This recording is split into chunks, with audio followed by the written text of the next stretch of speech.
Mes frères et sœurs, j'aimerais vous dire ici. Dieu m'a dit de vous dire ce soir.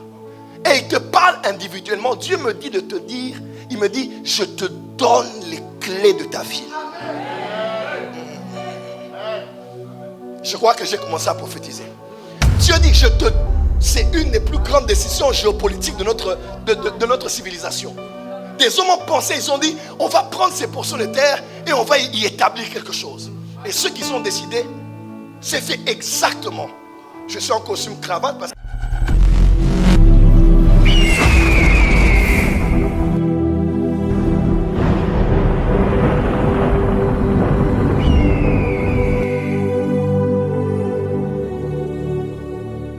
Romains 10, verset 9, si tu confesses de ta bouche le Seigneur Jésus et tu crois dans ton cœur qu'il a été ressuscité entre les morts, tu seras sauvé. Verset 10, car c'est en croyant du cœur qu'on parvient à la justice, en confessant de la bouche qu'on parvient au salut. Nous croyons au salut individuel. Ainsi, nous prêchons la bonne parole, nous évangélisons dans les bus, les métros, nous parlons à nos amis dans les avions, ainsi de suite, parce que nous croyons que Jésus veut sauver quiconque, de manière individuelle. Mais si j'ai découvert, au-delà du salut individuel, le Seigneur Jésus croit au salut des nations. Autant qu'un homme faisant partie d'une grande démographie peut être sauvé, toute une nation peut être sauvée. Est-ce que tu crois que la France peut être sauvée? Apocalypse dit, les nations qui seront sauvées, il y a des nations qui seront, une nation peut-être naître en un jour. Effectivement, oui. Si Ninive, composée de 120 000 Ninivites, on puisse, comme l'évêque l'avait dit, se convertir, se repentir. Je crois que 2 millions d'habitants au Gabon, combien? 2,5 millions. La ville de Kinshasa fait plus de 15 millions. Donc si on vous prend un petit quartier, on l'envoie au Gabon, vous allez tous entrer dans l'océan. Jésus croit. Il a la foi qu'un homme peut être sauvé. Il a aussi la foi qu'une nation peut l'être. Et moi je crois que le Dieu qui nous envoie dans les nations nous envoie afin de sauver tout homme et tout l'homme. De toucher tant la personne sur le plan individuel que sur le plan tout ce qui inclut sa personne. Son esprit, son âme et son corps. Pour ne pas citer les catholiques qui eux le faisaient généralement. Lorsqu'il fallait sauver les hommes, lorsqu'il fallait évangéliser dans leur mission, ils établissaient une cathédrale pour l'esprit, une école pour l'âme et une structure médicale pour le corps de l'homme. Parce que l'évangile doit être holistique. Et Jésus croit qu'un homme peut être sauvé.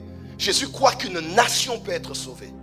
Alors, généralement, quand on parle d'une nation, c'est tellement grand. Dieu t'enverra en Algérie, il t'enverra aux États-Unis, il t'enverra en France, il t'enverra en Côte d'Ivoire, il t'enverra au Gabon, il t'enverra en RDC, il t'enverra en Allemagne, il t'enverra ça et là. Généralement, c'est tellement grand. La démographie est tellement dense, les villes sont tellement nombreuses. On commence par où? On commence par quoi? Alors, dans les stratégies divines, Dieu a une méthode pour toucher, au-delà de l'individu, une nation. La méthode de Dieu a toujours été de passer par le cœur des nations que l'on appelle les villes. Le cœur des nations que l'on appelle des villes. Ésaïe dit ceci. Je vais lire un verset. Ésaïe chapitre 7 verset 9 dit ceci. Car Damas est la tête de la Syrie et Restin est la tête de Damas. Martin Bible dit ceci, le même verset. Car la capitale de la Syrie c'est Damas. Donc on parle de la tête de la Syrie, on parle de la capitale. Ésaïe 7 verset 9. La Samarie est la tête d'Éphraïm et le fils de Ramalia est la tête de la Samarie. Si vous ne croyez pas, vous ne subsisterez pas. Martin Bible dit, et la capitale d'Éphraïm c'est la Samarie et le chef de Samarie c'est le fils de Rémagia. En d'autres termes, lorsqu'on parle de képhal en hébreu, pour parler de la tête parle de leadership dans différents domaines. Mais ici c'est le mot képhal qu'on utilise aussi, mais pour faire mention de la ville. La capitale de la Syrie c'est Damas. En d'autres termes, la tête de la Syrie c'est Damas, puisque la tête est la structure de réflexion et de décision. Par la tête, on observe, on entend. Par la tête, on réfléchit, on conclut, on décide et on fait exécuter tout le reste du corps. Ainsi, Dieu a dit, vous serez la tête et non la queue. Dis à ton voisin, je suis la tête. Dis à ton voisin, je suis Képhale. Parce que la tête d'une nation, c'est sa capitale. En fait, la porte d'entrée pour toucher une nation, c'est la capitale. Il y a différentes villes, mais généralement, la ville qu'on appelle la capitale est le siège des institutions. Généralement, tous ceux qui regorgent les institutions politiques, administratives, économiques et consorts se retrouvent généralement dans la capitale. En Afrique du Sud, on parle de Johannesburg, on parle de Pretoria aussi. Vous êtes à Pretoria, vous voyez le palais présidentiel, vous voyez la banque centrale de l'autre côté. Parce que les grandes villes sont des lieux extrêmement stratégiques. Tout ce qui touche la capitale, qui se décide dans la capitale, touche tout le reste de la nation.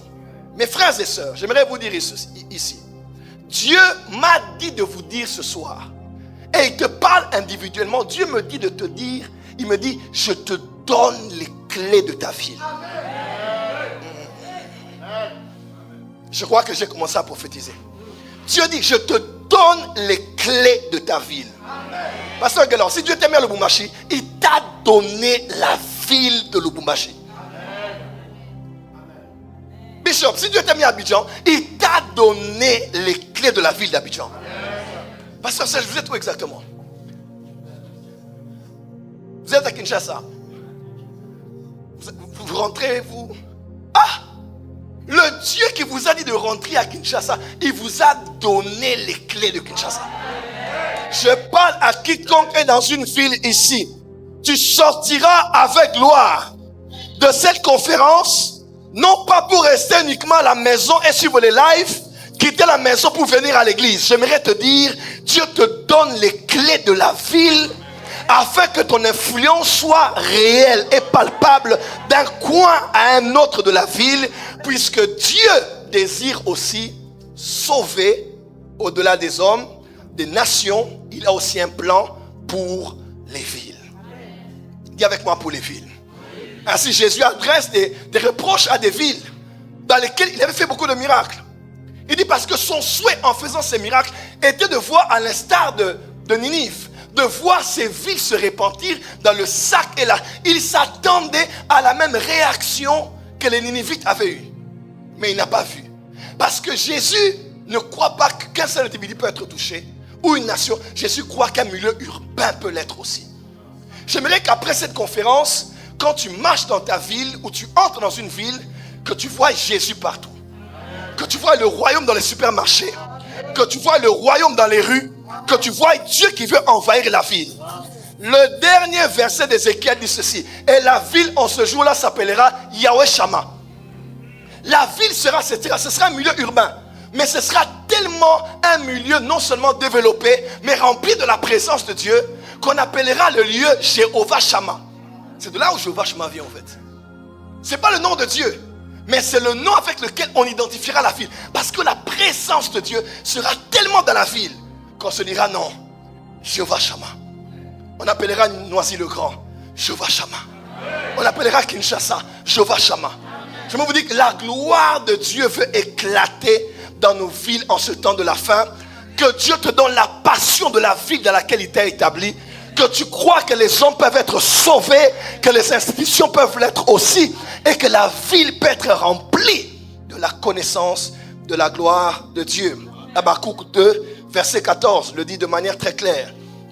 Car la terre sera remplie de la connaissance de la gloire de l'Éternel, comme le fond de mer par les eaux qui le couvrent. Autant il n'y a aucun lieu sous la mer qui ne soit privé des eaux, autant il n'y aura aucun lieu sur la terre qui ne soit privé non pas de la gloire de Dieu seulement, mais de la connaissance de la gloire de Dieu. Et j'aimerais te dire, tu sors de cette conférence dimanche pour aller manifester, démontrer, exprimer la gloire de Dieu dans le terrain où Dieu t'a établi. Quelqu'un peut dire Amen. Le pasteur a parlé de Kinshasa. Nous sommes congolais d'origine. Moi j'ai 2 pays actuellement, j'ai 2 présidents. Ouais, donc j'ai un pied ici, un pied là-bas. Et je suivais un documentaire sur la colonisation dernièrement.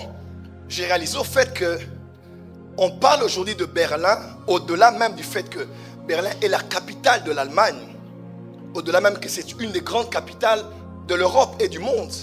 On parle de Berlin à cause d'un événement qui a eu lieu à Berlin durant 4 mois. 15 novembre, je crois 26 février, 4 mois durant, en plein hiver, des hommes comme vous et moi se sont mis ensemble autour d'une table. Et ils ont dit, on va décider du partage que nous ferons du continent africain. 4 mois. Donc ils étaient en plein novembre. Oh, je ne sais pas à qui je parle ici. Ça s'est passé à Berlin en 1800 et quelques.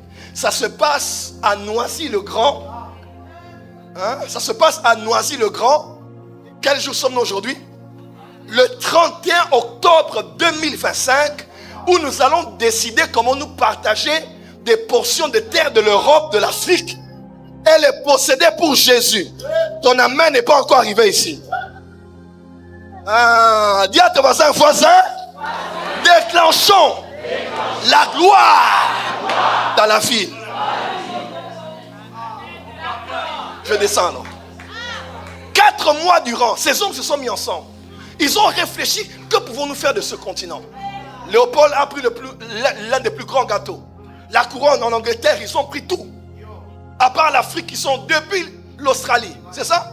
En descendant au Canada, jusqu'en Europe, en Afrique, aujourd'hui, même au Kenya, la nation paye des taxes à la couronne. Le Zimbabwe peut trouver du diamant ou autre, mais ils renvoieront ça à la couronne.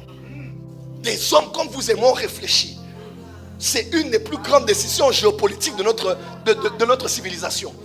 Des hommes ont pensé, ils ont dit, on va prendre ces portions de terre et on va y établir quelque chose. Et ce qu'ils ont décidé, c'est fait exactement.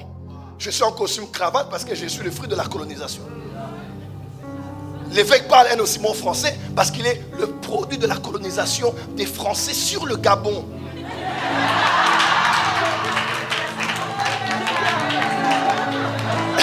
Est-ce qu'on peut avancer ici?